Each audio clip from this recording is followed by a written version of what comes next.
नमस्कार, मैं हूं आयुष कुमार और आप देख रहे हैं न्यूज 11 भारत। सिंहभूम लोकसभा क्षेत्र से बीजेपी प्रत्याशी गीता कोला ने आज चुनावी पर्चा भरा है। इस दौरान बीजेपी के प्रदेश अध्यक्ष बाबूलाल मरांडी, संगठन महामंत्री कर्मवीर सिंह, पूर्व प्रदेश अध्यक्ष डॉक्टर दिनेशानंद गोस्वामी समेत कई नेता मौजूद रहे।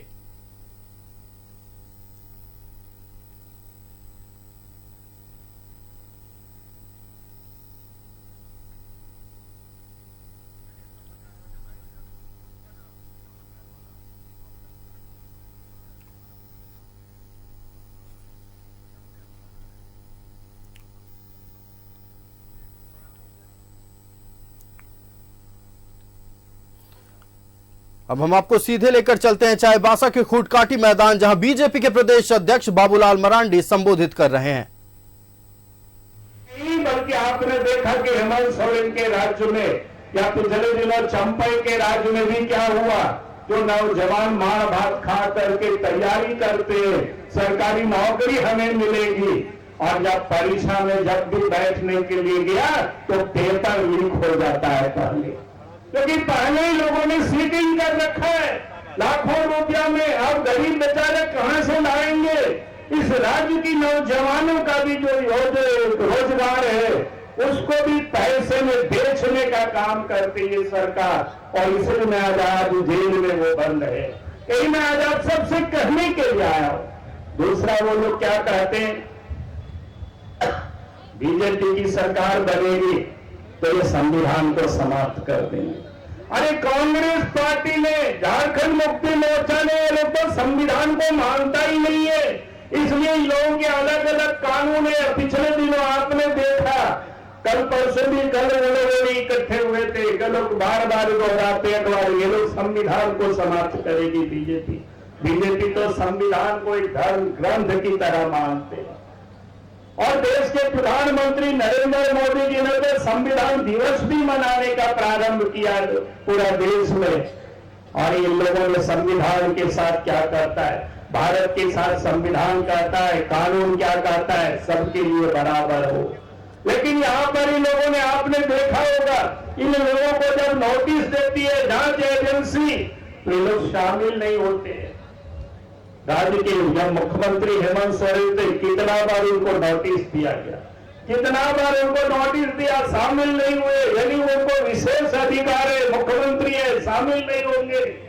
और ऐसे ही नेता इनके कई एक है। तो इसलिए मैं आज आप सबसे यही कहने के लिए आया कि ये लोग इस प्रकार से दुष्प्रचार करते हैं। और सच तो यह है कि कांग्रेस पार्टी में संविधान को समाप्त करने के लिए पूर्व के दिन की नानी या दादी क्या थी, श्रीमती गांधी जी ने तो संविधान को समाप्त कर दिया था इमरजेंसी लगा करके। और साथ ही 80 बार देश के संविधान का संशोधन किसी के राज्य में हुआ है तो वो कांग्रेस के राज्य में हुआ है, और कांग्रेस बीजेपी के ऊपर कर रही है। और इसलिए मैं आप सब लोगों से यही कहने के लिए आया हूं कि हमें इन लोगों से दुष्प्रचार से सावधान रहना, जनता को भी सावधान करना। हम यही कहने के लिए आया हूं, यही निवेदन करने के लिए आया हूं, यही अपील करने के लिए आया हूं। तीसरा, ये लोग क्या बोलते हैं कि बीजेपी की राज आ जाएगी, मोदी जी फिर से प्रधानमंत्री बनेंगे तो यहां आदिवासियों की जमीन लोग छीन लेंगे।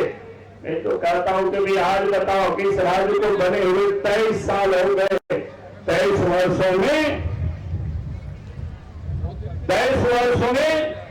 13 वर्षों तक इस राज्य में बीजेपी की सरकार रही। बाबूलाल मरांडी भी मुख्यमंत्री थे, अर्जुन मुंडा भी मुख्यमंत्री थे, रघुवर दास जी भी मुख्यमंत्री थे। कोई भी बता दे किसी का जमीन को किसी ने कोई लूटा है क्या?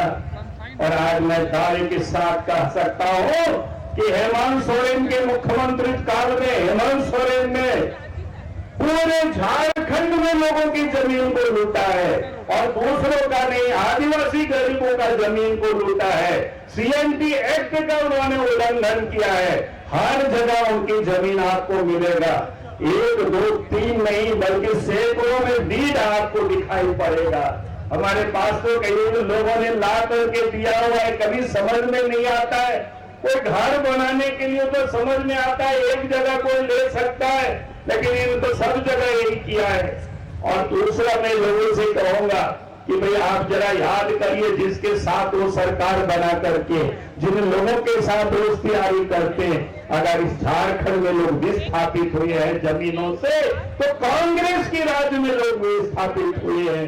बड़े बड़े कारखाना खुला, बड़े बड़े डैम बना, बड़े बड़े खदाने खुले, वहां गांव के गांव उजड़ गए, उसके लिए कौन जिम्मेवार है? नरेंद्र मोदी जी की सरकार में किसी को कोई उजाड़ा नहीं गया है, कहीं किसी की जमीन को लूटा नहीं गया है। अगर जमीन को